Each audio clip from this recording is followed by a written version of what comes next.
Here's a number that should bother you. The top 1% of earners in this country don't actually make most of their money from a paycheck.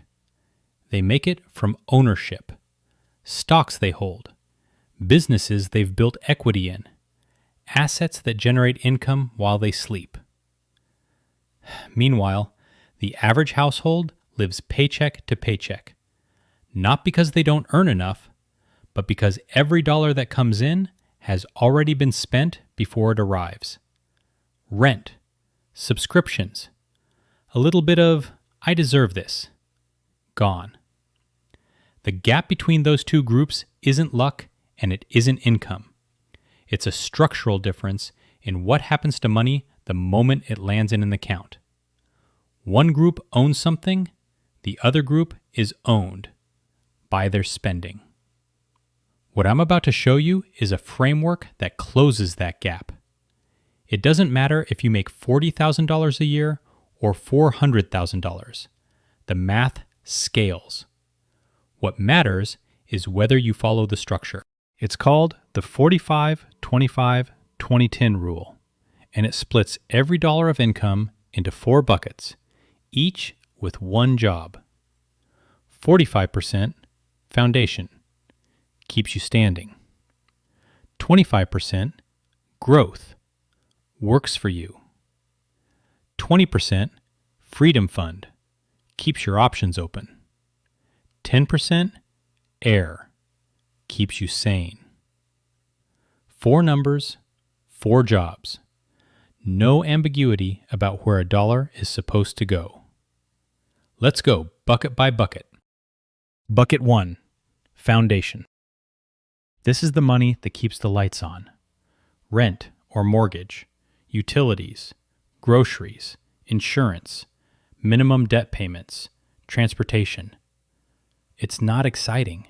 It's not supposed to be. Its entire job is to make sure nothing collapses. Most people don't have a foundation number. They have a foundation habit, which is different. They spend on fixed costs until it feels uncomfortable, then stop. The problem is that uncomfortable creeps upward every year. A slightly nicer apartment, a slightly bigger car payment. Each individual decision feels reasonable. Stacked together, they quietly consume the income that should have gone to the other 3 buckets. This is lifestyle creep, and it's the single biggest reason people earning 6 figures still feel broke. Income went up. Foundation went up right along with it, at the same rate or faster, so nothing was left to build with.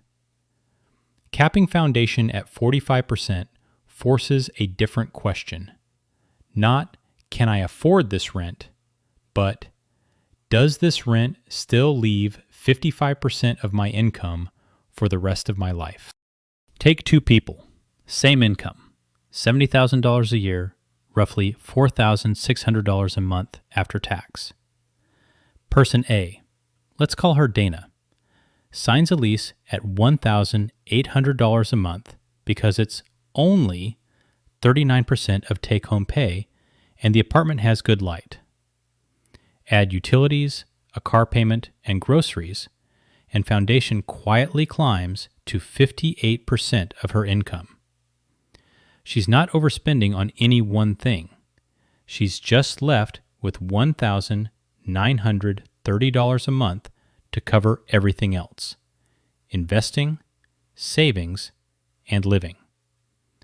Person B, Marcus, caps foundation at 45%, or $2,070.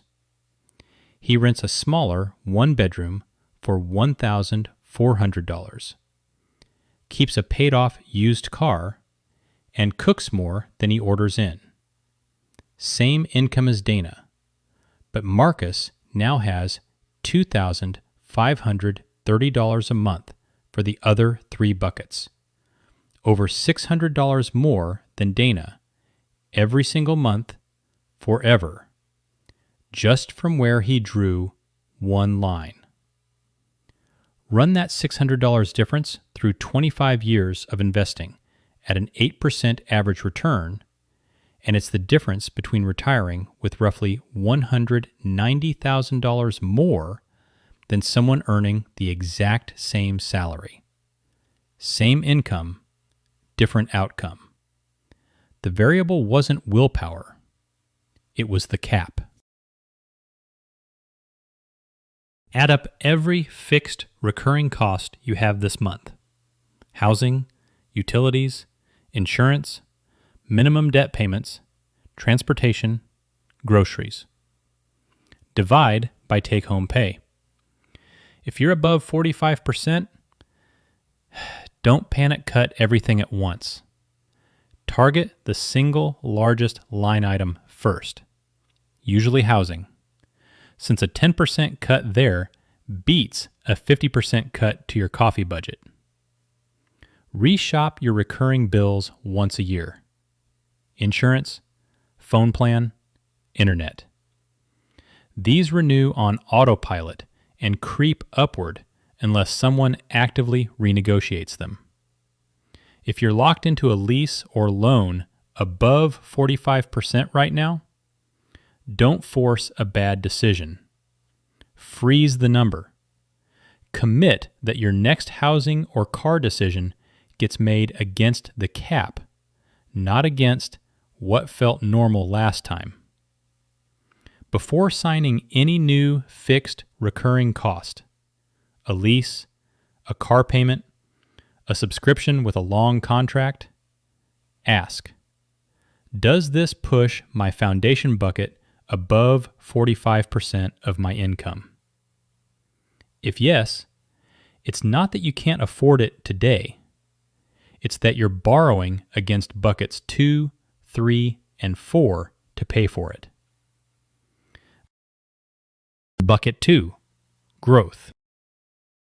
This is the bucket that works while you don't. It's the only category in this framework whose entire purpose is to make you money you didn't have to show up for. Most people treat investing as whatever's left over after spending, which usually means whatever's left over is zero. Growth has to be pulled out first, automatically, before it has the chance to get spent on something else. This is the entire logic behind pay yourself first, except most explanations of that phrase never attach a number to it. 25% is the number.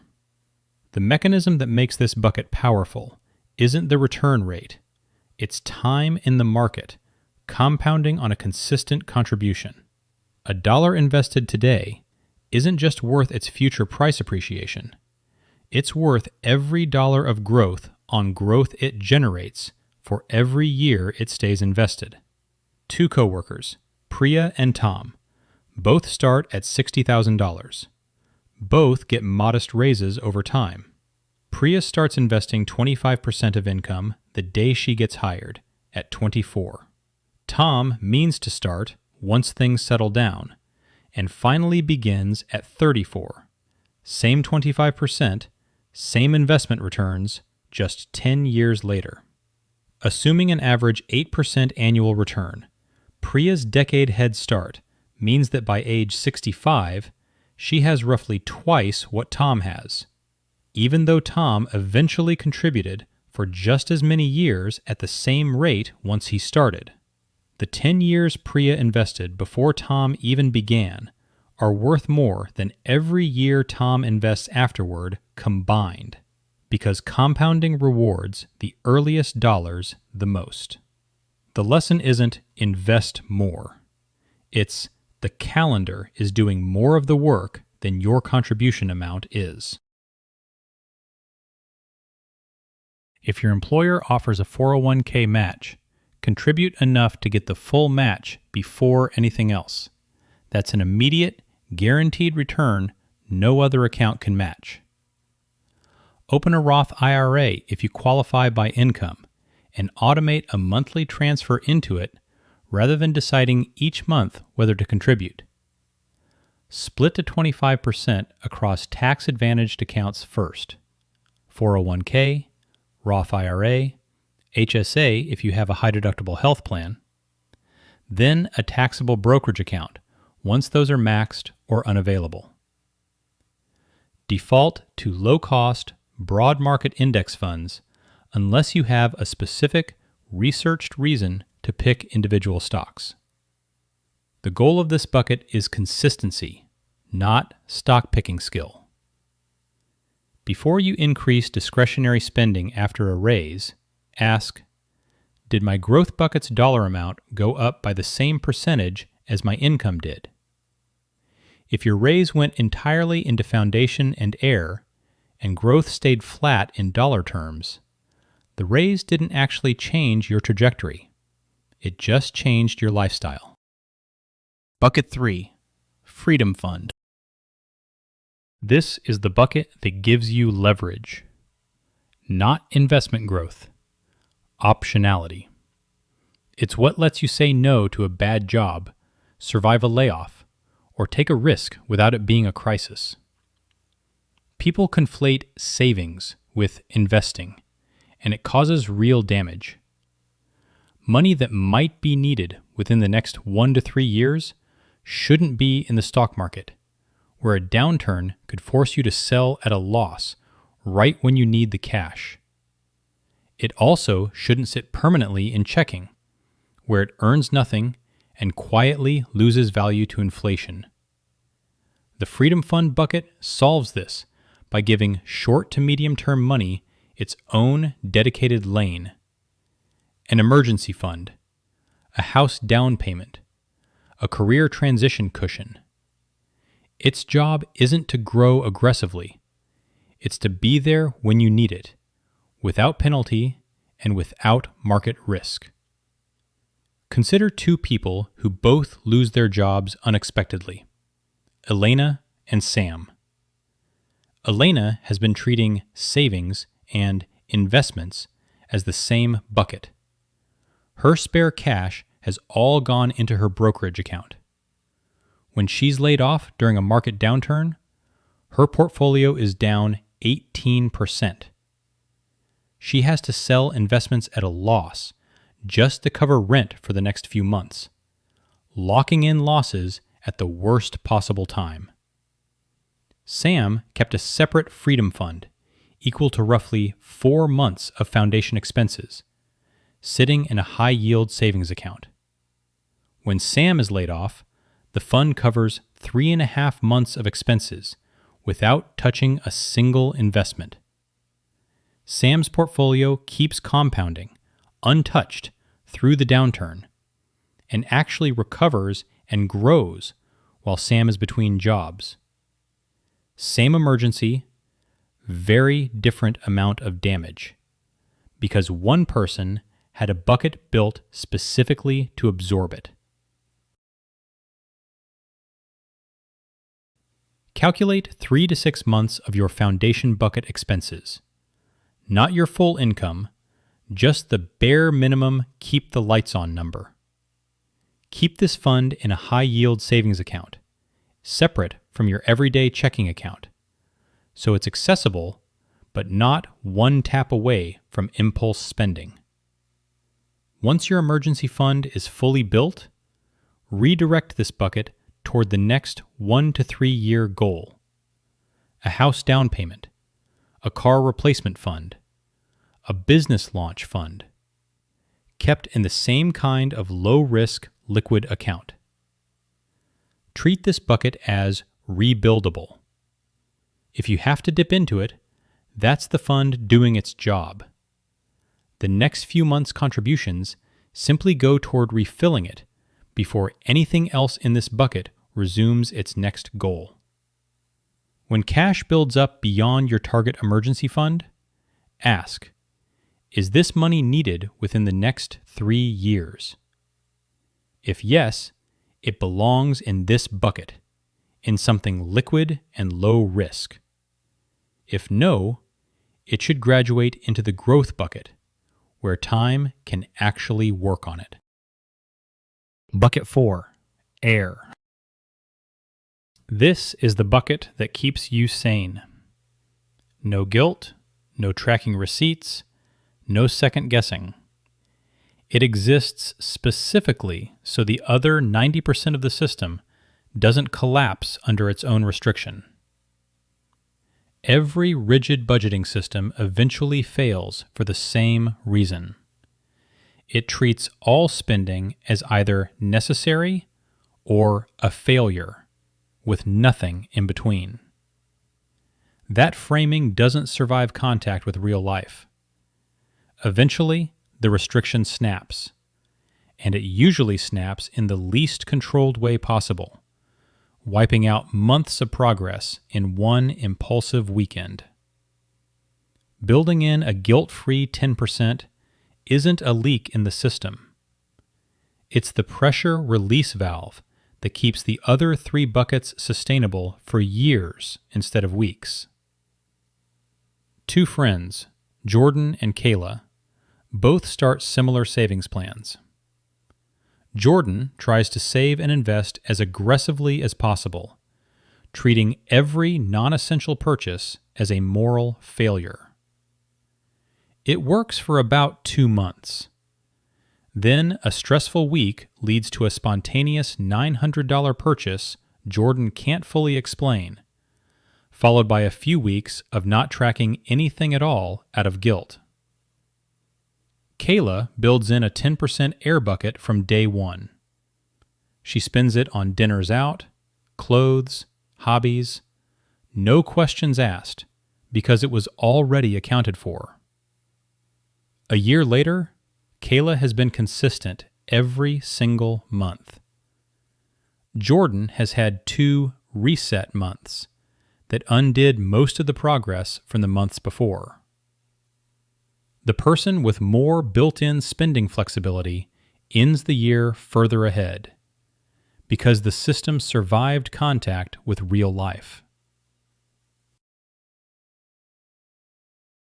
Move your 10% into a separate account or a clearly labeled category the moment income arrives, exactly like the other 3 buckets. This isn't whatever's left. It's planned.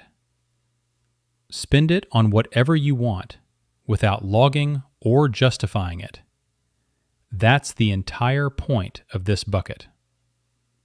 If you finish the month without using all of it, let it roll over rather than reclaiming it into growth. The bucket needs to stay reliably available, or people stop trusting it exists. If 10% consistently feels too tight, that's usually a signal your foundation bucket is too large, not that this bucket needs to grow. Go back and audit bucket 1 first. Before feeling guilty about a purchase, ask, did this come out of the air bucket? If yes, there's nothing to examine. It was accounted for before you spent it. Guilt has no job to do here. Here's the thing about the 45-25-20-10 rule that most frameworks like this miss. The goal was never maximum restriction. A system that asks you to save everything and enjoy nothing doesn't fail because people lack discipline. It fails because it was never built to survive an actual life. That's why the air bucket exists at all. Not as a loophole, but as the release valve that keeps the other 90% sustainable for years instead of weeks. The real difference between the people who build wealth and the people who stay stuck isn't income, and it usually isn't even willpower. It's whether their money has a job the moment it arrives, or whether it just sits there waiting to be spent by default. Pick your percentages. Automate the split. And let the structure do the work your motivation was never going to do alone.